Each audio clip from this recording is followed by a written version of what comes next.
الحمد لله الذي لا يخيب لديه عمل العاملين ولا يضيع عنده أجر العاملين، فهو جبار السماوات والأرضين. والصلاة والسلام على محمد وآله أجمعين.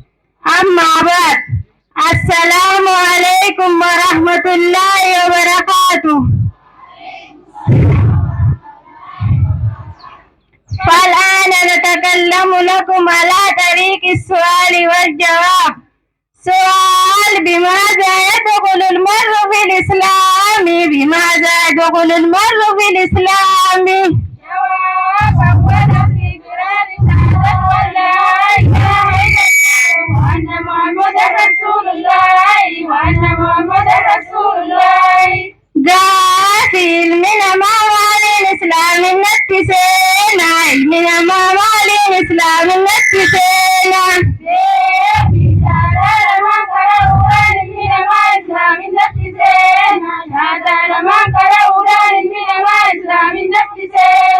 جاء في نعمة لشهادة اللماني، نعمة لشهادة اللماني.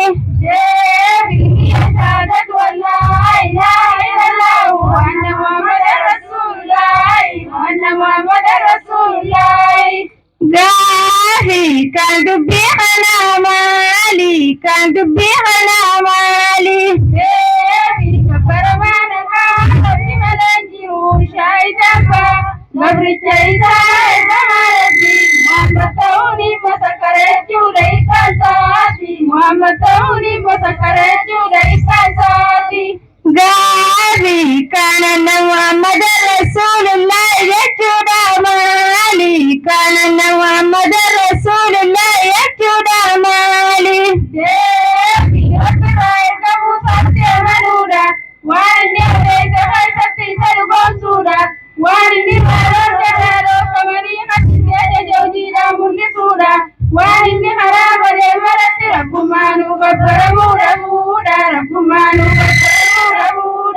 جاهي بركي لا إله إلا الله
غازي إسلام النار الجمالي إسلام النار الجمالي ربك كنت سيئة تفنودا أليس ذكرى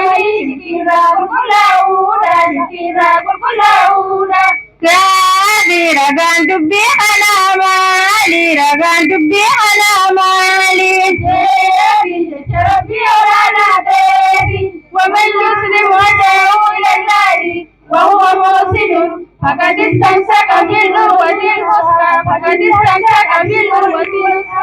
غازي كانت على مالي كانت على مالي مؤمنة على تنسى تفاخر وكينا بغنى بعد ما يمنتي كبتت ريك صافي بعد ما يمنتي كبتت ريك صافي غازي غرغر مال إسلام النادي مسلم مادا مالي غرغر مال إسلام النادي مسلم مادا مالي إسلام مقاديني مسلم ما مقاصائب ديني مسلم ما مقاصائب ديني وبالله التوفيق السلام عليكم ورحمة الله وبركاته.